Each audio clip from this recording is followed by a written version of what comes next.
അക്ഷരപൂർണിമയുടെ തെളിമയും മലയോര കൃഷിയിടങ്ങളുടെ ചൂടും ചൂരുമുള്ള കോട്ടയം. ജലാശയങ്ങളും മലയോരങ്ങളും റബ്ബർ തോട്ടങ്ങളുടെ പച്ചപ്പും കുറേയേറെ നല്ല മനുഷ്യരും. അങ്ങനെ സമൃദ്ധിയുടെ കാഴ്ചപ്പൂരമെന്ന് വിശേഷിപ്പിക്കാവുന്ന അക്ഷരനഗരി.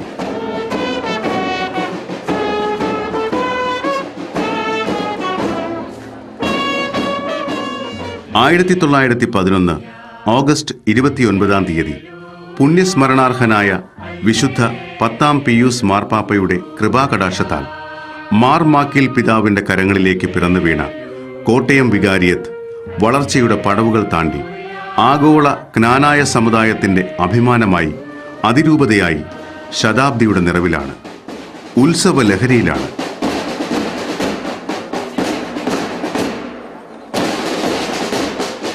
ക്നാനായ കുടിയേറ്റം എന്ന ചരിത്ര സംഭവത്തിന്റെ ജീവിക്കുന്ന സ്രോതസ്സാണ് ഇന്ന് ലോകമാകെ പടർന്നു പന്തലിച്ചുകൊണ്ടിരിക്കുന്ന ക്നാനായ വിഭാഗക്കാർ. അബ്രാഹത്തിന് പിതാവിനെയും തന്നെ ദൈവം ഊർ എന്ന നഗരത്തിലേക്ക് വിളിച്ചു. അബ്രാഹവും സാറായും ലോത്തുമൊക്കെ അവർ വീണ്ടും അവിടെ നിന്ന് വാഗ്ദത്ത നാട്ടിലേക്ക്, കാനാൻ നാട്ടിലേക്ക് പോവുകയാണ്. അവിടെ നിന്ന് മെസൊപ്പൊട്ടോമിയയിലേക്ക് ഈ ജനം പടർന്നു. ആ മെസൊപ്പൊട്ടോമിയൻ ഏരിയയിൽ നിന്നാണ്, പ്രദേശത്ത് നിന്നാണ് ക്നാനായക്കാര് ഇന്ത്യയിലേക്ക് വന്നത്. ദക്ഷിണ മെസൊപ്പൊട്ടോമിയയിലെ ഏതാണ്ട് 400 കിലോമീറ്റർ ചുറ്റളവിൽപ്പെടുന്ന യസ്ര, ഉറഹ, ഊസ്, സെലൂക്കിയ, കിനായി എന്നീ പ്രദേശങ്ങളിൽ നിന്ന് ഭാരതത്തിലേക്ക് കുടിയേറിയ യഹൂദ ക്രൈസ്തവ വിഭാഗത്തിന്റെ പിൻഗാമികളാണ് ക്നാനായ സമുദായം. സീറോ മലബാർ സഭയുടെ കീഴിൽ റോമിലെ വലിയ പള്ളിയുടെ ആശീർവാദത്തോടെ പൗരസ്ത്യാചാരങ്ങളുടെയും അനുഷ്ഠാനങ്ങളുടെയും സമൃദ്ധി ഇന്നും നിലനിർത്തുന്ന ഒരു പ്രത്യേക വിഭാഗമാണ് ക്നാനായ കത്തോലിക്ക സമുദായം.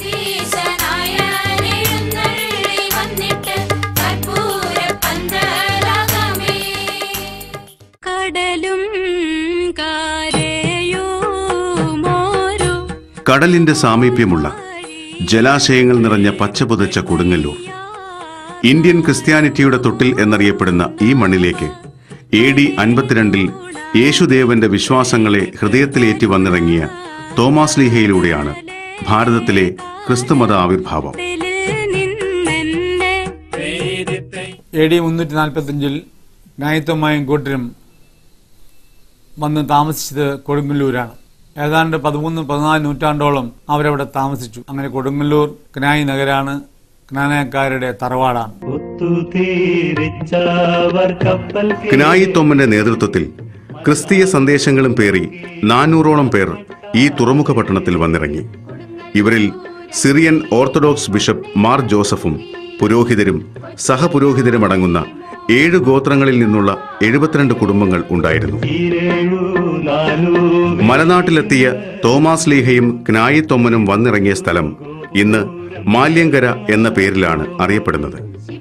അന്നത്തെ ഭരണാധികാരിയായിരുന്ന ചേരമാൻ പെരുമാൾ ക്നായി തൊമ്മനും കൂട്ടർക്കും അന്ന് നിലവിലുണ്ടായിരുന്ന 17 ജാതി വ്യവസ്ഥകൾക്കും മേൽ ഉയർന്ന സ്ഥാനവും 72 വിശേഷ അധികാരങ്ങളും നൽകി ആദരിച്ചു. തിരുവഞ്ചിക്കുളം മഹാദേവ ക്ഷേത്രത്തിന് തെക്ക് ഭാഗത്തുള്ള പ്രദേശത്ത് പള്ളിക്കും പട്ടണത്തിനും വേണ്ടുവോളം ഭൂമി അനുവദിച്ചു. വ്യാപാര അനുമതി നൽകി. തെക്കും ഭാഗക്കാർ എന്ന് ഇവർ പ്രസിദ്ധരായി. തങ്ങൾക്ക് ദാനം കിട്ടിയ ഭൂമിയിൽ ക്നായി തോമ മാർത്തോമാസ്ലീഹയുടെ നാമധേയത്തിൽ ആരാധനാലയം പണി കഴിപ്പിച്ചു. ഈ മണ്ണിൽ തന്നെയാണ് ക്നായി തോമായും ഉറഹാമാർ ഔസേപ്പ് മെത്രാനും പിൻഗാമികളുമൊക്കെ കബറടങ്ങിയത്. പിന്നീട് ഈ ഭൂമിയിൽ പോർച്ചുഗീസുകാർ പുതിയ പള്ളിയും കോട്ടയും പണിതുയർത്തി. 1790 ടിപ്പുവിന്റെ പട ഇവിടം നാമാവശേഷമാക്കി. കിനായി നഗറിലുള്ള അതിന്റെ നഷ്ടാവശിഷ്ടങ്ങൾ ഇന്ന് പുരാവസ്തു വകുപ്പിന്റെ സംരക്ഷണയിലാണ്. കുടിയേറ്റക്കാർ നാട്ടുക്രിസ്ത്യാനികളുമായി വിവാഹബന്ധത്തിൽ ഏർപ്പെട്ടില്ല. യഹൂദ വംശജരായ ഇവർ തങ്ങൾ വിട്ടുപോന്ന തെക്കൻ മെസപ്പൊട്ടോമിയയിൽ വെച്ച് തന്നെ സ്വവംശ വിവാഹനിഷ്ഠ പാലിച്ചിരുന്നു. എസ്രാ പ്രവാചകന്റെ കാലം മുതൽ ആ ഭാഗത്ത് ജീവിച്ചിരുന്നവര് സ്വവംശ വിവാഹനിഷ്ഠ വളരെ കർശനമായിട്ട് പാലിച്ചിരുന്നു എന്ന് അഹ്റോൺ ഓപ്പൺഹൈമർ എന്ന ഗ്രന്ഥകാരൻ താൽമുഡികളിൽ ഗവേഷണം നടത്തി അത് പ്രസ്താവിച്ചിട്ടുണ്ട്. അദ്ദേഹത്തിൻ്റെ പുസ്തകത്തിൻ്റെ അവസാനം ഈ പ്യുവർ ലീനേജ് ഏരിയയുടെ പടം തന്നെ കൊടുത്തിട്ടുണ്ട്. ആ സ്ഥലത്തൂടെ ആണ് നമ്മുടെ പൂർവികന്മാർ, ജ്ഞാനായ പൂർവികന്മാർ പുറപ്പെട്ടു പോകുന്നത് എന്ന കാര്യം പ്രത്യേകം പ്രസ്താവ്യമാണ്. ആ സ്വവംശനിഷ്ഠ പാലിച്ചതുകൊണ്ടാണ് ജ്ഞാനായ സമുദായം എന്നൊരു സമുദായം തന്നെ പ്രത്യേകമായിട്ട് ഈ കേരളക്കരയിൽ നിലനിന്നത്, ഇന്നും നിലനിൽക്കുന്നതും. ജ്ഞാനായരുടെ ആദ്യ തലസ്ഥാനം കൊടുങ്ങല്ലൂരായിരുന്നു. 1341 വെള്ളപ്പൊക്കത്തിൽ കൊടുങ്ങല്ലൂർ പട്ടണവും തുറമുഖവും ഏതാണ്ട് നാമാവശേഷമായി. പോർച്ചുഗീസുകാരുടെ കാലത്ത് സാമൂതിരിമാരുടെ ആക്രമണങ്ങളും തുടർന്ന് 1790 ടിപ്പുവിന്റെ ആക്രമണവും കൂടി ആയപ്പോൾ ഈ പ്രദേശം പരിപൂർണമായി നശിപ്പിക്കപ്പെട്ടു. ഇങ്ങനെയൊരു സാഹചര്യത്തിൽ ജ്ഞാനായക്കാർ ആ സ്ഥലം വിട്ടുപോകേണ്ടതായിട്ട് വന്നു. അത് വെള്ളപ്പൊക്കത്തിന് ശേഷവും പിന്നീടുള്ള കാലങ്ങളിലും അവരെ കൊടുങ്ങല്ലൂരിൽ നിന്ന് ഉദയംപേരൂരിലേക്ക് മാറി. ഉദയംപേരൂർ 1599 നടന്ന സൂനദോസ്, അത് ജ്ഞാനായക്കാരുടെ പള്ളിയായ ഉദയംപേരൂർ വെച്ച് തന്നെയാണ് നടന്നത്. അതിനുശേഷം ജ്ഞാനായക്കാര് മറ്റു സ്ഥലങ്ങളിലേക്കും പോയി. കടുത്തുരുത്തി, കോട്ടയം, കല്ലിശ്ശേരി, ചുങ്കം തുടങ്ങിയ പല സ്ഥലങ്ങളിലേക്കും. ജ്ഞാനായക്കാർ ഒരു കുടിയേറ്റ ജനതയാണ്. 1896 വികാരിയത്തുകൾ പുനർവിഭജിക്കപ്പെട്ടപ്പോൾ ചങ്ങനാശ്ശേരി വികാരിയത്ത് അപ്പസ്തോലിക്കയായി നിയമിതനായത് മാർ മാക്കീൽ മത്തായി മെത്രാനാണ്. ജ്ഞാനായ സമുദായത്തിന്റെ പ്രത്യേകതകൾ മുൻനിർത്തി അവർക്കായി ഇൻ യൂണിവേഴ്സി ക്രിസ്ത്യാനി എന്ന തിരുവെഴുത്ത് വഴി 10ാം പിയൂസ് മാർപ്പാപ്പ 1911 ഓഗസ്റ്റ് 29 കോട്ടയം വികാരിയത്ത് കൽപ്പിച്ചനുവദിച്ചു. കോട്ടയം വികാരിയത്തിന്റെ ആദ്യത്തെ ബിഷപ്പായി മാർ മത്തായി മാക്കീലിനെ വാഴിച്ചു.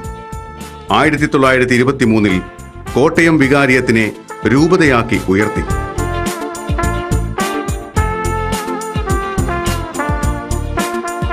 ബിഷപ്പ് മാർ മത്തായി മാക്കീലിന് ശേഷം മാർ അലക്സാണ്ടർ ചൂളപ്പറമ്പിലും മാർ തോമസ് തറയിലും കോട്ടയം രൂപതയുടെ സാരഥികളായി. 1968 മാർ തോമസ് തറയിൽ സ്ഥാനമൊഴിഞ്ഞ ശേഷം കോട്ടയം രൂപതയുടെ ബിഷപ്പായി മാർ കുര്യാക്കോസ് കുന്നശ്ശേരി സ്ഥാനാരോഹണം ചെയ്തു. 2005 മെയ് 9 കോട്ടയം രൂപതയുടെ പദവി അതിരൂപതയാക്കി ഉയർത്തി. മാർ കുര്യാക്കോസ് കുന്നശ്ശേരി ആർച്ച് ബിഷപ്പായി സ്ഥാനാരോഹിതനായി. തൻ്റെ ജനത്തെ, തൻ്റെ ആശ്രിത ജനത്തെ കൈകൾ പിടിച്ച് എന്നാളും നടത്തിയിരുന്ന ഇസ്രായേലിൻ്റെ ദൈവം തന്നെയാണ് ജ്ഞാനായ സമുദായത്തെ കരുതലും ഇടപെടലും വഴി എന്നാളും ദൈവജനമായി വളർത്തിക്കൊണ്ട് ഇരിക്കുന്നത്. കൊടുങ്ങല്ലൂരിൽ പരിശുദ്ധ മാതാവിൻ്റെയും തോമാസ് ലിഹായുടെയും മാർ കുര്യാക്കോസിൻ്റെയും നാമത്തിൽ 3 പള്ളികൾ തുടങ്ങിയ നാം ഇന്ന് 155 പള്ളികളുടെ ഉടമകളാണ്. 2006 ജനുവരി 14 നടന്ന വർണ്ണാഭമായ ചടങ്ങിൽ മാർ മാത്യു മൂലക്കാട്ട് ആർച്ച് ബിഷപ്പായി സ്ഥാനാരോഹണം ചെയ്തു. ഇന്നലെകൾ താണ്ടി ഇന്നിലെത്തി നിൽക്കുന്ന ജ്ഞാനായ സമുദായം കുടിയേറ്റ പിതാക്കന്മാരുടെ പാത പിന്തുടർന്നുകൊണ്ട് തങ്ങളേന്തി വന്ന വിശ്വാസദീപത്തെ കാത്തുസൂക്ഷിച്ച് സഭയ്ക്കും സമുദായത്തിനും രാഷ്ട്രത്തിനും സേവനമർപ്പിച്ച് വളരുകയാണ്. ഭാരതത്തിലെ വിവിധ നഗരങ്ങളിലും പല വിദേശ രാജ്യങ്ങളിലും ഇവർ പടർന്നു പന്തലിക്കുവാൻ കാരണം ഈ സമുദായത്തിന്റെ കൂട്ടായ്മയും ഐക്യബോധവും തന്നെ. 1960കളിൽ ജ്ഞാനായ സമൂഹം കേരളത്തിന് പുറത്തുള്ള വിദേശ രാജ്യങ്ങളിലേക്ക് കുടിയേറ്റം തുടങ്ങി. 1986 അമേരിക്കയിൽ അൽമായ സംഘടനയായ KCCNA രൂപം പ്രാപിച്ചു.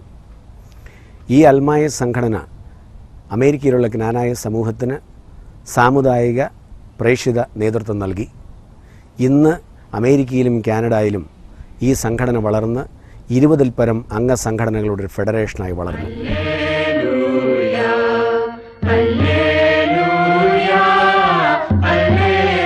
അമേരിക്കൻ ഐക്യനാടുകളിലേക്ക് ജ്ഞാനായ സമുദായ അംഗങ്ങൾ കുടിയേറിയപ്പോൾ ഭൗതികമായ ധാരാളം നേട്ടം നമുക്ക് ഉണ്ടായി. എന്നാൽ അതോടൊപ്പം തന്നെ നമ്മുടെ സമുദായത്തിൻ്റെ തനിമയിൽ പ്രധാനപ്പെട്ട ആരാധനാക്രമവും ആധ്യാത്മികതയും നിലനിർത്തിക്കൊണ്ട് പോകുവാനായി നമുക്ക് അസോസിയേഷനുകളുടെ ആഭിമുഖ്യത്തിൽ 2001 സീറോ മലബാർ രൂപത ഉണ്ടാകുന്നതുവരെ ലത്തീൻ സഭയുമായി സഹകരിച്ച് 8 ജ്ഞാനായ മിഷനുകൾ പ്രവർത്തിക്കുകയുണ്ടായി.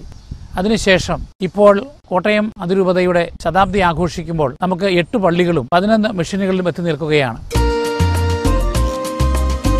സമൂഹത്തിന്റെ പൊതുനന്മയ്ക്കായി സ്ഥാപിച്ചു നടത്തിക്കൊണ്ടിരിക്കുന്ന കലാലയങ്ങൾ, ആതുരാലയങ്ങൾ, ശാസ്ത്ര സാങ്കേതിക സ്ഥാപനങ്ങൾ, ഇങ്ങനെ ക്രിസ്തീയ സ്നേഹത്തിന്റെ അടയാളങ്ങൾ ഏതു മേഖലയിലാണ് കാണാത്തത്?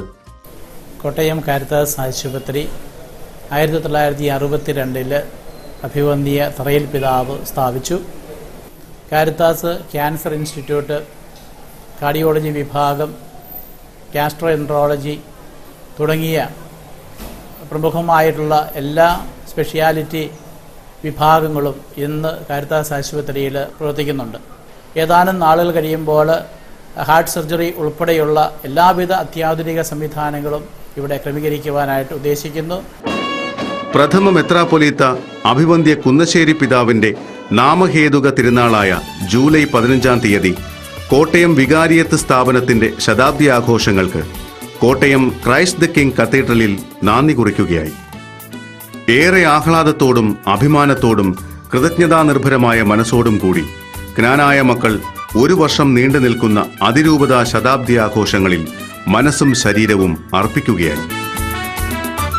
അതിരൂപതാ ശതാബ്ദിക്ക് തുടക്കം കുറിച്ചുകൊണ്ടുള്ള ശതാബ്ദി ദീപശിഖ ജൂലൈ 14-ന് ജ്ഞാനായ കുടിയേറ്റ ഭൂമിയായ കൊടുങ്ങല്ലൂരിലെ കിനായി നഗറിൽ നിന്ന് ആരംഭിച്ച് 1000 വിശ്വാസികളുടെ സ്വീകരണങ്ങൾ ഏറ്റുവാങ്ങി ജൂലൈ 15-ന് ക്രൈസ്റ്റ് ദ കിങ് കത്തീഡ്രലിൽ എത്തിച്ചേരുകയും ഈ ദീപശിഖയിൽ നിന്ന് പകരുന്ന പ്രോജ്വല നാളങ്ങളാൽ ശതാബ്ദി ആഘോഷങ്ങൾക്ക് തിരിതെളിയുകയുമാണ്.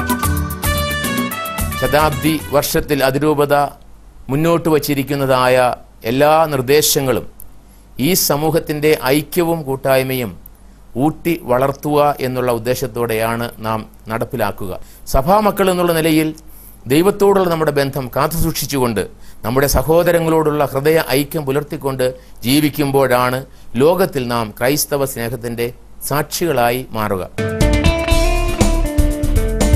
കോട്ടയം അതിരൂപതയുടെ ശതാബ്ദി ആഘോഷങ്ങൾക്ക് നാന്ദി കുറിച്ച ദീപശിഖ പ്രയാണം ഡാളസിലെത്തി ഇവിടെയും ശതാബ്ദി ആഘോഷങ്ങൾക്ക് തിരിതെളിയുകയാണ്.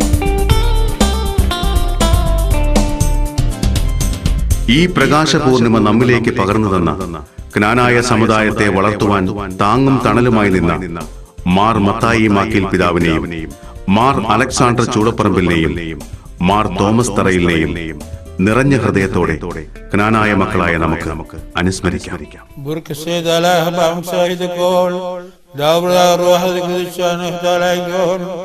وعيش على بغون العالم والمين